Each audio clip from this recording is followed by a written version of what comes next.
how do you approach projects such as, from Pose to Hollywood to The Politician to all the other projects that you have in development? What's the thing that makes you look at a project differently from your last one? Do you put on a different lens for that project? Do you view them all the same, but like, different versions of your journey? How does that work approaching that as a creative? For me, it's always the first question I ask myself is, can I see myself in this? Where am I?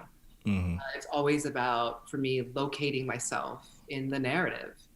I think, the only experience that I didn't ask that question to myself was that the first season of The Politician, the episode that I directed. Ryan is such a great champion and supporter and really my first mentor. And he was just very clear, and he's very clear about his vision and his strategy. And he said, now you need to do something that's completely out, that no one would even understand, right? You did Love Is the Message, season 1. Now go do a show that has nothing to do with you or your experiences. I was like, wait, what? And so when I got the Politician script and I read it, I was like, okay, great. I can do this. I was in high school once. I was ambitious. I still located myself in the project, and, for me, that was my way in. But every time it's always that. Specifically with Hollywood, I was so excited to do a glamorous period piece that had something to say. That was exciting for me. And, we were breaking, I think, season 2 of Pose. We're breaking and writing season 2 of Pose when I saw Ryan and Ian Brennan, who's the co-creator of Hollywood, going into their own writer's room. I was like, what are they working on? What are they doing? They're like, oh, it's a secret project. It's about 1950s Hollywood. And I was like, oh, okay. Because I love the Gilded Age of Hollywood. Yeah, Ryan then had like casual conversations with me about it. And he was like, we're thinking about casting this actor named Jeremy Pope. Have you seen him? And I had seen him in Ain't Too Proud on Broadway, and he just sparkled, Yeah. And once he said, and then he invited me into the room, and he was like, will you join the room and write these 2 episodes and you can direct them? And I was like, love that. Perfect. So yeah, for me, it's always, how do I find myself in it? And does it have something to say? I think is a big thing. Like, what is the commentary? What is the feeling and, the feeling that you're going to leave people with? And I think with Hollywood, we had a great opportunity to rewrite history in an interesting way without negating the fact that, white supremacy and racism existed at that time, even in Los Angeles and Hollywood, that this industry was creating really strange projects at the same time while also trying to, do projects like Carmen Jones and Orgine Bess and all of these things. And so for me, it was just to be able to pull into that stuff and to give people, the new generation, at least the current generation, a little syllabus to follow of like films. And, just by mentioning, Disney Song of the South, people ask me, wait, you guys mentioned that, like, was that a real thing? It was like, yes, Disney released the movie Song of the South that was a celebration of antebellum, South. And so, but yeah, that's my long-winded answer to it. And speaking of Jeremy Pope, we are so excited about your feature directorial debut, Scandalous. I know that, we can't talk too much about it, but like just in general, like, can you give us a tease of what to expect and what you're excited so much about your first big screen effort and such a story that's going to be interesting? And like, I can already just picture him as Sammy Davis Jr. and I'm already stating. So what are you excited the most about bringing this project to life? Really, it's the two-hander between Sammy Davis and Kim Novak. They were both at interesting pivots in their careers. She, of course, had a string of box office successes. Starting from, The Picnic all the way to Vertigo. And she was a 24-year-old woman at the time where we locate her in the film in 1957. And she's the top box office draw of all of Hollywood. Male, female, she was it. She was dominating in the mid-50s. And the fact that when she connects with Sammy, um, they connect and it becomes this love story that really is this us against the world kind of thing, that you then get to have all this commentary around race, around the power of choice and agency when you're owned by a studio, specifically with her storyline. And with Sammy, he hadn't done film yet. He hadn't, been a part of it. The Rat Pack wasn't around yet. He was friends with Frank Sinatra, but it was the pre Sammy that we didn't Mm-hmm. the Sammy that was going to become Sammy.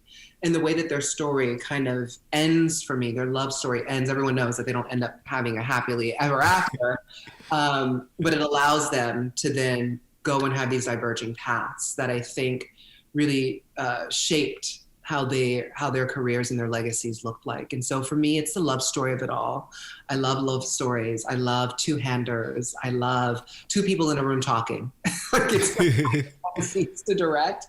And then of course there's the glamour of, again, the Gilded Age of Hollywood. Kim was the last studio-made movie star. She was the last. And I think it's a love letter to that time period, and it's a sweet goodbye to two people who just connected and they saw and found something in each other that enabled them to launch themselves in a different space. And of course, working with Jeremy is just delicious.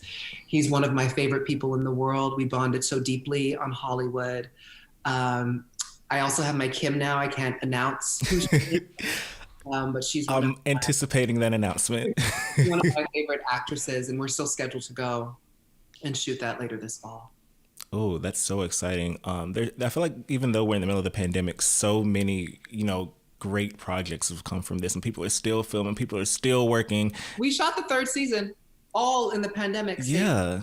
save for 8 days of the premiere that I directed. Mm-hmm. But the entire season, I directed 3 episodes. Steven directed 3 episodes, and we had one guest director who was Tina Mabry, who's been on us since season 1. Yeah. And she came and did one episode because she just loves our show and we just love her.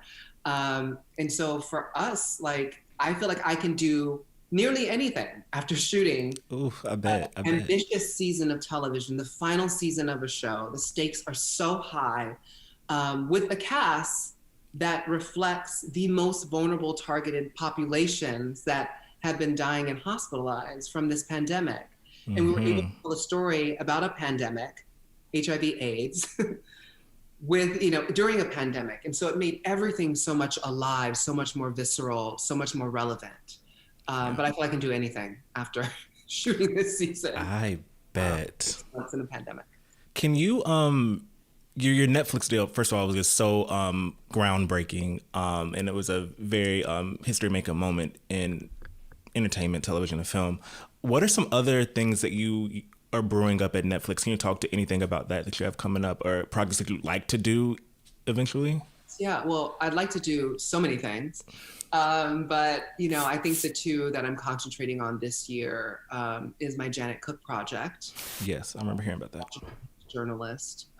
She is a historic figure who is still living, who is very personal to me. She was, when I was in J school, both in undergrad and grad school, journalism school, sorry for people. No, I got you. I'm safe. I got you. She was like this boogeyman. She was always this cautionary tale. Her name was always brought up, like, don't be like Janet Cook now. Don't be making up stories about stuff.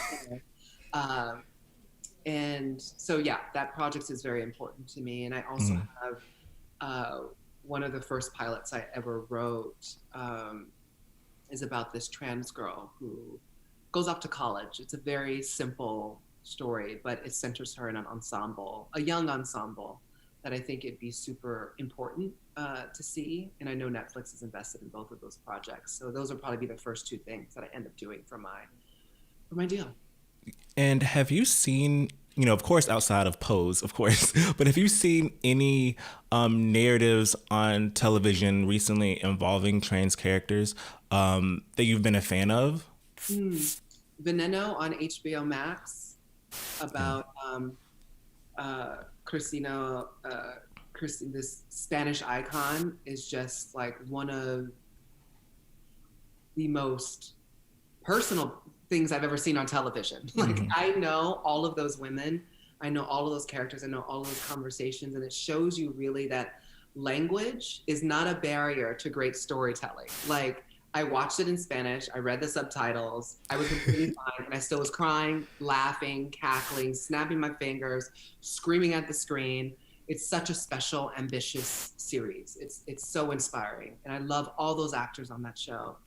I think another show, not necessarily trans, but definitely something that speaks deeply to me, is Katori Hall's P Valley. Oh, P Valley, so iconic. It's such a special series. I think that, you know, this character-driven piece in a place and in a very specific time, this celebratory nature of Black Southernness, queerness. You know, the actors are just so beautiful. It's gorgeous. It's gorgeous. Yes. Yeah, and Uncle Clifford, you know, all of them, just all of them.